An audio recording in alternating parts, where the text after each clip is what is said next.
Olá pessoal, tudo bem? Então vamos dar continuidade à nossa série Perguntas e Respostas, que são as perguntas que vocês me deixam aí no YouTube, que são as perguntas que vocês me deixam no Facebook, no Instagram. Eu gosto de separar alguns vídeos aí em alguma época do ano para responder, porque muita gente fica brava, né? Que eu não consigo responder todas as pessoas lá que me deixam perguntas nas redes sociais. Então aproveito esse vídeo, pego ali a dúvida da maioria, compilo aqui numa lista de perguntas aqui. Quem sabe a pergunta que você me fez lá na rede social, no Facebook ou no Instagram ou no YouTube não está aqui. Então fica comigo até o final do vídeo, que aqui só tem perguntas interessantíssimas. Sem mais delongas, roda a vinheta.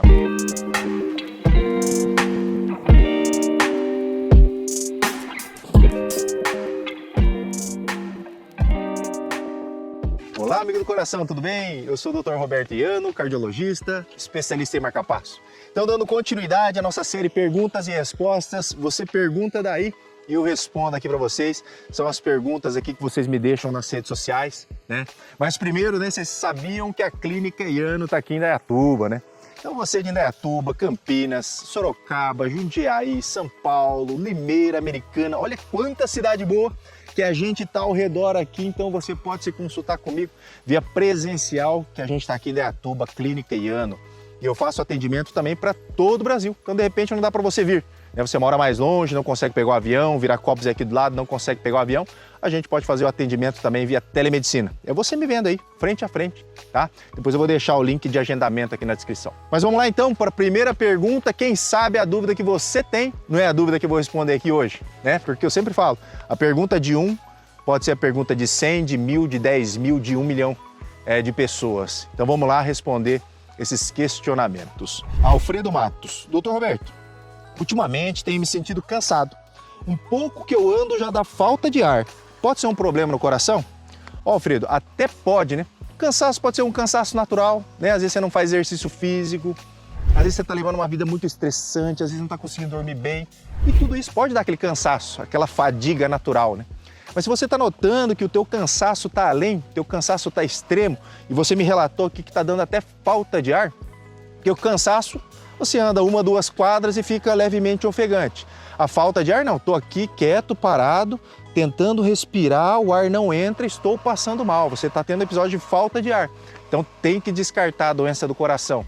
Tanto a doença coronariana, de artéria entupida do coração, que é o que pode levar a infarto no futuro, como insuficiência cardíaca, que é o coração fraco. Porque o coração, quando ele não está tão fraco, ele está começando a entrar ali no processo da insuficiência cardíaca, o que você vai sentir? Vai começar a sentir cansaço aos esforços. Então antes você andava lá 8, 10 quadras ali, você corria e não se sentia cansado. Aí de repente você está ficando cansado, aí você já anda e você já se cansa. Ou então você já era sedentário, mas agora você vai subir um lance de escada, você já fica ofegante. Ou você, num processo mais avançado, está tendo até falta de ar.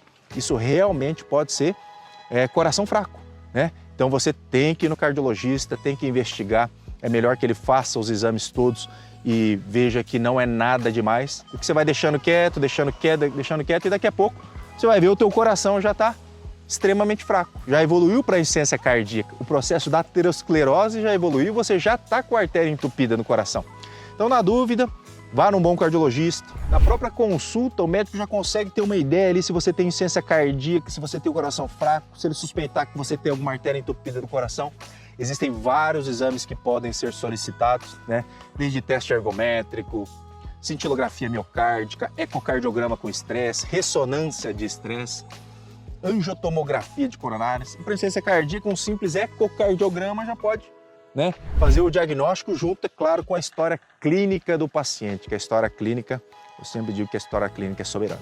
Mas se você está se sentindo então cansado, se você está com falta de ar, você deve sim procurar um cardiologista, que pode não ser, mas pode ser insuficiência cardíaca, ou pode ser que você esteja com artéria entupida do coração. Tá bom? Alfredo, espero ter te respondido. Essa era a dúvida de muita gente, eu tenho certeza. Se era a tua dúvida, deixa aqui nos comentários que eu quero saber. Você está se sentindo cansado? Será que você está com alguma doença do coração? Agora você sabe que deve procurar o cardiologista. Tá bom? Segunda pergunta aqui, vamos lá. Vera Coelho: Doutor, toda a vida minha pressão foi bem controlada. Tem 6 meses para cá, minha pressão tem ficado alta. tem dias que está 16/9, com o risco de ter um ataque cardíaco.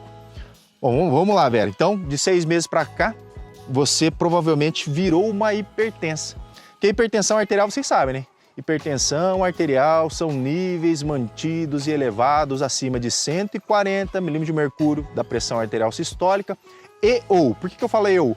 Porque se você tiver sistólica maior que 140 ou a diastólica maior do que 90 milímetros de mercúrio, e se você tiver os dois também, você tem o diagnóstico de hipertensão arterial.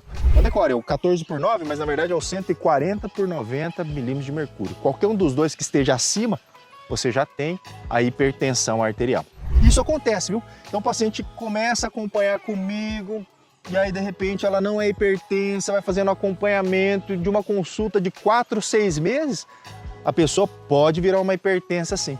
Principalmente quando ocorre alguma mudança ali no estilo de vida. Ela deixou de se exercitar, ela ganhou peso, ela está se alimentando pior agora. Então isso é comum acontecer. De uma consulta para outra, o paciente ele ganha o diagnóstico de hipertensão arterial. E a hipertensão arterial com o risco de ter um ataque cardíaco? Ataque cardíaco é uma maneira popular de falar do infarto agudo do miocárdio. E a gente sabe que a hipertensão arterial é o principal fator de risco para aterosclerose, para entupir as artérias do coração, para entupir as coronárias. Então, se você está hipertensa, mesma coisa, vai no cardiologista para ele te orientar se é necessário começar tratamento. Muitas vezes será necessário tratamento medicamentoso, tá? Porque a idade vai passando, as artérias vão endurecendo, a pessoa vai envelhecendo e a tendência é que a pressão a cada ano que passe, que ela fique mais elevada, tá? Então, aumenta sim o risco de ataque cardíaco, né? Na verdade é um infarto agudo do miocárdio. Pra vocês terem uma ideia, 400 mil pessoas morrem decorrente de hipertensão arterial. Porque a hipertensão arterial aumenta a chance de ter o infarto, aumenta a chance de ter insuficiência cardíaca, aumenta a chance de ter derrame, aumenta a chance de ter insuficiência renal. Então a hipertensão arterial aí trazendo danos à nossa saúde. O importante é que você, aqui no caso agora, você sabe disso precocemente, porque a tua pressão era bem controlada e agora você sabe que a tua pressão não está mais bem controlada. Então, é a hora de você correr no cardiologista, controlar a tua pressão, que ela fique 12/8 ali ou até abaixo de 12/8. E aí você não vai ter as consequências de uma hipertensão mal controlada. Tá bom? Combinado, Vera? Espero ter te respondido também. Essa aí também certeza que era a dúvida de muitos. Se era a tua dúvida, aí não esquece de dar o like e depois compartilha o vídeo, pessoal. Vocês não estão compartilhando o vídeo, eu tô bravo com vocês, hein? Compartilhe o vídeo, ajude a espalhar informação verdadeira e de qualidade para todo mundo, né? Tá cheio de pessoas aí na internet falando de assuntos aleatórios em que não vai ter ganho nenhum para tua cabeça, para o teu corpo, para tua mente e para o teu coração. E aqui a gente ensina assim você a se cuidar. Tá bom? Vamos lá para mais uma pergunta. Elizabeth Oliveira. Vi um vídeo falando que alho faz bem para o coração. É verdade? É verdade sim, tá, Elizabeth? Então a gente sabe que o alho ele pode reduzir discretamente a pressão arterial. Então a gente sabe que quem consome alho ali de 1 a 2 dentes de alho por dia tem o melhor controle ali do LDL colesterol. Então o LDL colesterol costuma dar uma reduzida. Além disso, o alho ele tem propriedades anti-inflamatórias, né? Porque ele é rico em alicina, então tem propriedades antioxidantes e anti-inflamatórias. E quando eu falo em propriedades anti-inflamatórias, ele pode sim ajudar a reduzir dor, né? Então a gente sabe que uma alimentação anti-inflamatória faz com que a pessoa tenha menos dor, principalmente você que tem aquela dor crônica da coluna, pescoço, quadril. Isso pode aliviar quando você faz uma dieta anti-inflamatória. Depois eu vou fazer um vídeo só sobre dieta anti-inflamatória, tá? Vai ser muito legal. Mas o alho tem essas propriedades, além de propriedades antibacterianas, antifúngicas, né? Ele ajuda ali a manter o endotélio, que é a nossa camada ali das artérias, né? Que protege as nossas artérias, ele deixa mais fluida, mais saudável. Então, se você gosta de alho, use e abuse do alho, né? O alho não costuma ter grandes contraindicações, né? Então você pode usar e abusar, que o alho sim tem propriedades medicinais, então ele pode ajudar tanto no combate da hipertensão, do colesterol e proteger as artérias do coração. Tá bom? Espero ter te respondido. Antes de você não ter lista, eu começo a falar de alho e já dá água na boca, né? O meu prato é o seguinte, eu vou fazer uma comida em casa, eu gosto de fazer comida. É alho, cebola e depois eu vejo o que eu vou fazer, entendeu? Basicamente é isso. Tudo que a gente coloca alho e cebola, né, fica delicioso. Se você discorda de mim, se você não coloca alho na sua comida, me fale o porquê. Né? Você tem alguma alergia, você tem gastrite, te dá, sei lá, halitose, que são os principais efeitos colaterais, né? Halitose, gastrite talvez, e raras pessoas têm algum processo alérgico aí quando come o alho. Se você tem alguma dessas coisas, deixa aqui nos comentários, que até hoje eu só ouvi falar, mas eu nunca vi aí quem não gosta de um bom e gostoso alho. Tá bom? Espero ter te respondido também. Vamos para mais uma pergunta. Helena Coique. Gostaria de pedir o que fazer para minha pressão aumentar. Na semana passada tive 9/5. Sempre foi baixa, tipo 10/7. Minha alimentação é considerada boa. Como frutas, bastante vegetais, tomo bastante água. O que fazer? Helena, sabe o que você deve fazer? Você deve dar graças a Deus. Ainda bem que a tua pressão é baixa. A gente sabe que a pressão, quanto mais ela for baixa, mais é a tendência da pessoa viver, ser longeva, viver muitos anos. Então a gente sabe, mesma coisa, hipertensão arterial, níveis mantidos elevados acima de 14/9, até acima de 13/85, já mostrou aumento de eventos cardiovasculares. E não há pressão baixa mínima para a gente ter alarde, para a gente ficar preocupado. Então, quanto mais baixo for a tua pressão hoje, é melhor. Por quê? A gente sabe que o tempo vai passando, as artérias vão endurecendo, você vai envelhecendo. Como eu disse, então, cada ano que passa, a tendência é que você fique com a pressão mais elevada. Então, se você está ficando com a pressão aí 9/5, 10/7, dê graças a Deus, tá tudo bem, tá? Ninguém morre de pressão, você fala no consultório, ninguém morre de pressão baixa, pessoal. O que mata é a pressão alta. Lógico, você tá lá chocado, teve um acidente de carro, perdeu sangue, tá com a pressão 8/2, lógico, por conta de um sangramento. Agora, se a tua pressão é fisiologicamente baixa, 10/7, 9/6, isso é o ideal, pessoal. Então não se preocupe com pressão baixa, tá? Inclusive, até para quem tem pressão baixa, alguns sintomas como tontura ou sensação de desmaio, foi tentado o uso de algumas medicações para elevar a pressão, mas isso não ajudou em nada, tá? Essas medicações aí foram deixadas de lado. Porque o que dá sintoma, na verdade, é quando você tem quedas bruscas de pressão. Então, tua pressão tem uma tendência a ser baixa, mas ela está um dia ali 12/8. E aí daqui a pouco ele cai para 8/3, por exemplo. Você ficou muito tempo em pé, deu hipotensão postural, a pressão caiu, se deu aquela sensação de tontura. Isso é que faz a pessoa passar mal.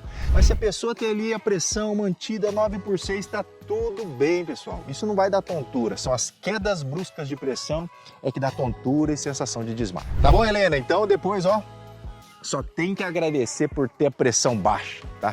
Eu queria, né? Eu tomo remédio de pressão desde os 24 anos que eu tenho pressão alta. Minha família inteira tem pressão alta, tem colesterol elevado. Alguns, infelizmente, morrem de doença do coração.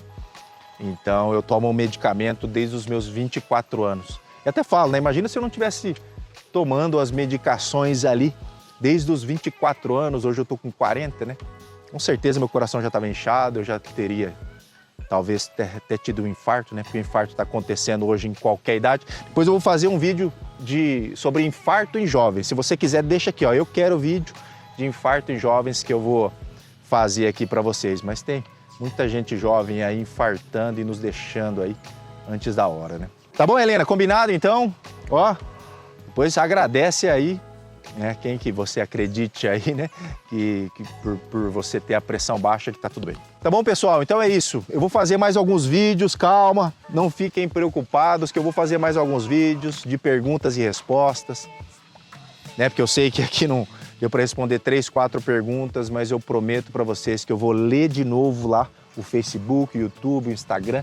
No Instagram, inclusive, é o dr.iano, tá? Tem muita gente aí me avisando, doutor, você tá com perfil falso. Eu denuncio todos eles, né? São mais de 400 perfis denunciados só no Instagram, para vocês terem uma ideia, tá? Mas então, se você vir qualquer perfil que não seja o dr.iano, aquele com selo de verificação, e tiver minha foto, você bloqueia a pessoa e você denuncia. Mas é isso, pessoal. Então eu vou continuar com a série Perguntas e Respostas. Deixem aqui mais perguntas que vocês queiram saber, que eu vou responder para vocês nos próximos vídeos. Tá ok, pessoal? Minha filhinha tá aqui, ó. E aí, filhinha, vem visitar o papai? Então tchau pro pessoal. Tchau, pessoal! Tchau, pessoal. Até a próxima. Tchau, tchau.